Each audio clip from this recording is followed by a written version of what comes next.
Clasificación A. Apto para todo público. Educa TV. Educación por televisión. Educación de calidad.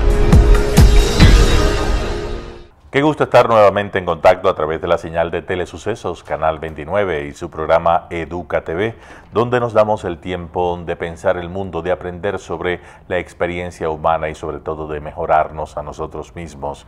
Soy Nivaldo Machín de la Noval y como siempre también es un placer acompañarle en este tiempo en el que hablamos de muchísimos temas y teníamos un tema en el tintero que no habíamos concluido, que es la noveleta Aura, del escritor mexicano Carlos Fuentes.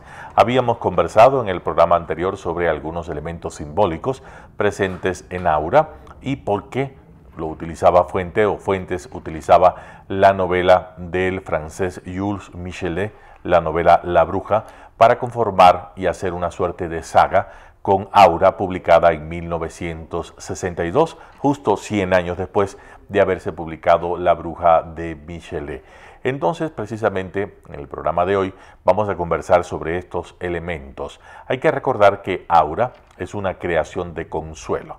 Consuelo es el personaje principal de la historia, es una señora viuda, anciana, que vive en el casco colonial de México, en esa parte antigua de la ciudad donde es fácil encontrar, de acuerdo a la descripción que nos da el propio Carlos Fuentes, el barroco mexicano, la piedra viva labrada, esas figuras de dragones y esas figuras de gárgolas que acompañan como espíritus protectores las casas de la parte antigua de la ciudad.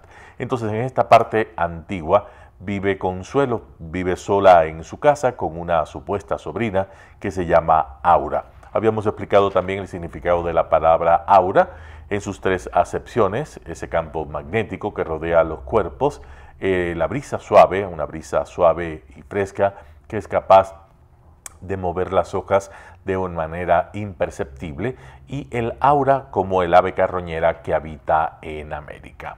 Hay que entender que Fuentes siempre hace una reactualización de todos los elementos que aparecen ya en la novela del europeo Jules Michelet. Vamos a ver que si las brujas europeas están asociadas con las aves carroñeras nocturnas, en especial con la lechuza, porque la lechuza es un símbolo de sabiduría. Baste ver, por ejemplo, las novelas juveniles sobre el tema de brujos y hechiceros, la exitosísima saga de Harry Potter, y veremos que Harry Potter posee una lechuza. Tiene esta ave como un ave tutelar para hacer sus labores de hechicería en la Escuela de Magia y Hechicería de Hogwarts. Entonces es común en Europa asociar los búhos, las lechuzas, las aves carroñeras nocturnas con las brujas, pero cuando nos trasladamos a América, vemos que Fuentes hace una reactualización y utiliza un ave mucho más común, el aura. El aura es lo que acá en Ecuador y en algunas partes de Sudamérica suelen llamar gallinazos, ¿sí? Estas aves carroñeras, estas aves que se alimentan de los desperdicios y que suelen ser muy comunes y además llamativas por su pelaje, por su plumaje, negro plumaje, porque son aves, y además ese cuello aguarico, ese cuello sin plumas de color negro o rojo, y dependiendo de la región también será el tamaño, pero son esas aves que son muy comunes y por tanto son casi consustanciales a la naturaleza americana, y por eso en lugar de utilizar un ave carroñera europea asociada con la sabiduría, recuerden que la diosa Palas Atenea era considerada esta diosa de la sabiduría y tenía los ojos de lechuza, y así se le llamaba precisamente en la mitología griega. Entonces vamos a ver que en el caso americano no es una lechuza, sino es un aura. Entonces, Aura, la supuesta sobrina de Consuelo, es la manifestación de la idea que tiene Carlos Fuentes sobre la teoría del eterno retorno. La diferencia es que en Fuentes hay un eterno retorno entendido de una manera distinta como lo hacían los griegos. Los griegos, recuerden que utilizaban el eterno retorno y lo simbolizaban como una serpiente que se mordía la cola. Quiere decir, todo regresa a su lugar. Y tenemos, por ejemplo, la idea del tormento de Sísifo. Sísifo estaba condenado a repetir eternamente un ciclo de tormento. Tenía que empujar una roca hasta la cima de un monte. Una vez que estaba en la cima, la roca caía nuevamente y así hasta la eternidad tenía que hacer este ciclo. Entonces, esta es una idea interesante que aparece en los griegos y que después aparece también en otros filósofos del existencialismo como Nietzsche, pero que Fuentes dice, bueno, la idea no es repetir el ciclo, sino la idea es reactualizar, actualizar ese ciclo. Entonces ya no sería un ciclo en redondo, sino sería una espiral. ¿Sí? La idea es que algo está en un plano, por ejemplo, Consuelo está aquí abajo, entonces Aura, que es muy similar a Consuelo en su juventud, podemos ver las fotos como uno de los indicios que encuentra Felipe Montero en las arcas de esta anciana, encuentra fotos en las cuales la jovencita es idéntica a Consuelo, y esta es una evidencia que tenemos de que Aura y Consuelo son la misma persona. Aura es una creación de Consuelo. Entonces vemos acá abajo Consuelo, la espiral da la vuelta y cae encima de Consuelo Aura, pero en un plano superior. Aura tendría que superar a Consuelo en esta idea del eterno retorno, porque ya no es un círculo sino una espiral, y cada tirabuzón, cada vuelta de la espiral significa un paso de avance, tal y como se establece en la dialéctica. Entonces Felipe Montero será, por supuesto, la negación y además la superación del general Llorente, el fallecido esposo de esta bruja Consuelo. Pero ¿cómo logra Consuelo hacer que Felipe Montero dé vida a Llorente y Felipe Montero le permita vivir el mito de la eterna juventud? Porque esta es otra de las ideas que aparecen en Aura. Consuelo quiere preservar la eterna juventud. Por eso en una de las fotografías aparece en el Rin, el río Rin, ubicado en Alemania, es de los sitios que se menciona como hogares de las sirenas. Las sirenas tienen esta idea o están asociadas a este mito de la eterna juventud, pero además la posibilidad de destruir a los marineros, de llevarlos a los fondos de los mares, de las profundidades de los ríos, de las lagunas, y hacerlos desaparecer y condenarlos en medio de estos tormentos que son capaces de evidenciar o demostrar las sirenas. Entonces, Consuelo intenta a través de Aura vivir esa juventud que ya ha perdido. ¿Por qué? Porque Consuelo es una mujer estéril. Es una mujer que no es capaz de tener hijos, nunca tuvo hijos con Llorente, entonces al no tener hijos se dedica a la brujería, porque la brujería le da esa posibilidad de crear los dioses, de crear las otras criaturas, valga la redundancia, como es el caso de Consuelo. Pero para eso necesita de un aliado. Ya habíamos hablado en el programa anterior que el aliado de todas las brujas es el diablo. El diablo, una figura que aparece muy débilmente esbozada en las creencias de los judíos, pero que es muy fuerte en el cristianismo. Entonces aparece como el elemento antonomásico, la antonomasia del mal es el diablo, es Satán, es Lucifer. Y él es el aliado de las brujas, es el que vive por contraposición a la luz que representa a Cristo, vive en la oscuridad. Entonces, por tanto, todo lo que vamos a hacer es invertir, ¿verdad? Si estamos en presencia de una misa cristiana, la misa cristiana, el centro del sacramento de la misa cristiana es el sacrificio del altar, que reproduce el mismo sacrificio de Jesús en el sacramento que se comparte en comunidad, porque eso es muy importante, el tema de la comunidad en el ritual de la misa, el momento de la consagración, el momento de la transustanciación, que se convierte el pan en la carne de Jesús, el vino en su sangre. Entonces en ese momento que se hace la consagración es el momento máximo, de máxima intensidad, de máxima importancia en la misa. Entonces, si queremos hacer una negación de esa misa, por supuesto las brujas hacen lo que se llama la misa negra. La misa negra, como su nombre lo indica, es una misa para invocar al Rey de la Oscuridad. No es para acercarnos a la luz salvadora de Jesús, sino es para invocar el otro lado de la historia, que es el rey, el príncipe de las tinieblas, Satán. Entonces en la novela se empieza a preparar toda una misa negra desde el momento en que Felipe Montero llega a la casa y le hacen comer. Cuando le hacen comer, le hacen beber el llamado vinum sabati. El vinum sabati es un vino alucinógeno, es decir, está hecho con plantas que provocan estados alterados de la conciencia.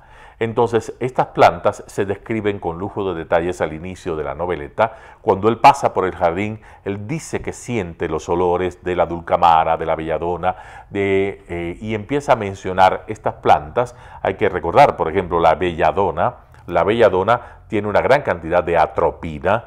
La atropina, por ejemplo, uno de los efectos que provoca es la dilatación de las pupilas, y de ahí el nombre de belladona. se llamaba Belladonna, en italiano mujer hermosa, bella donna.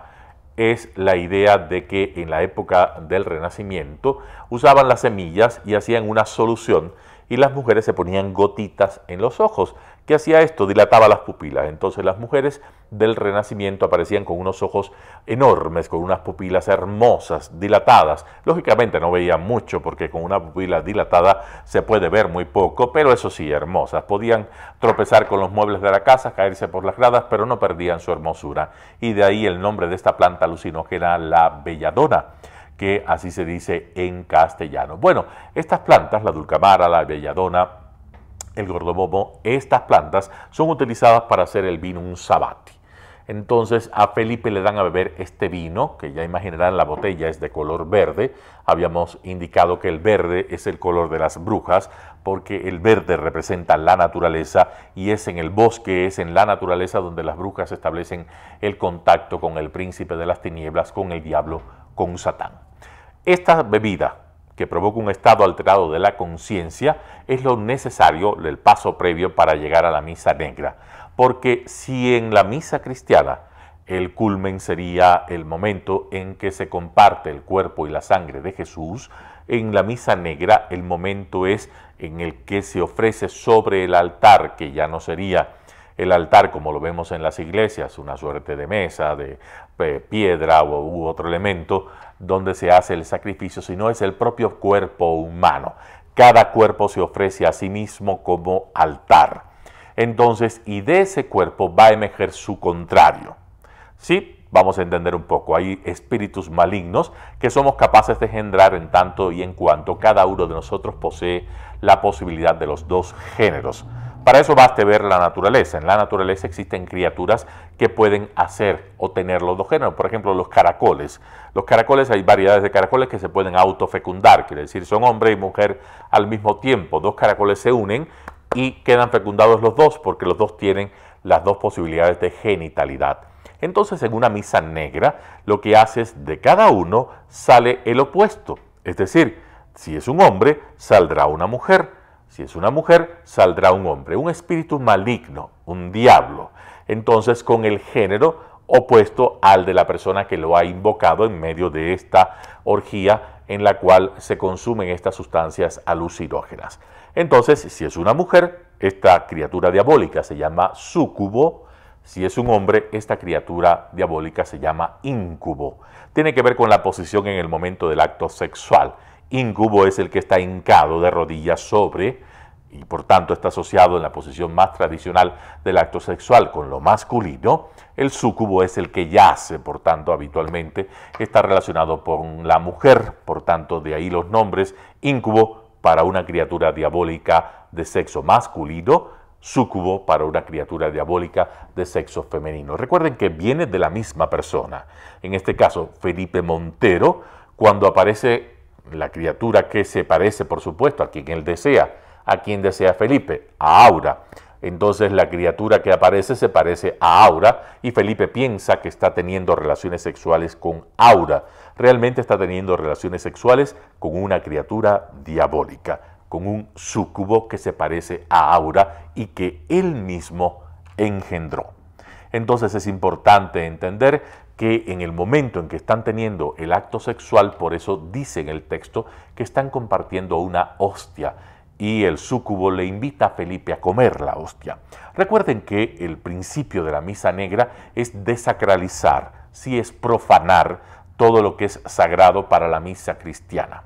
Los cristianos persiguieron durante muchísimo tiempo a las brujas, las quemaron, las condenaron a la hoguera. Entonces las brujas tomaban los elementos sagrados del cristianismo y los profanaban. Era su manera de vengarse, era su manera de mostrar el otro lado, la parte oscura, la parte negativa, la parte asociada con el príncipe de las tinieblas, con Satán, con Lucifer, con Mefistófeles, que son algunos de los nombres que recibe. Entonces lo que estamos viendo en la trama de la historia, al momento en que Felipe tiene las relaciones sexuales con Aura, que él piensa que las está teniendo, lo que estamos es asistiendo a una misa negra. Es espeluznante porque muchísimas personas se asustan con la idea de leer sobre esto, pero lo que ocurre en la novela, salvo que tengas los códigos que te estoy revelando, puede parecer para cualquiera que es verdad, que sí están teniendo esa unión carnal que tanto anhelaban ambos, pero finalmente sabemos que no,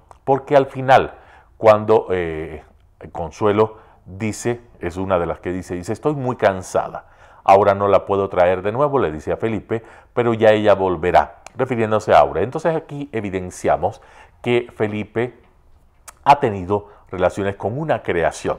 No es cierto, Aura no existe, Aura es una creación de Consuelo.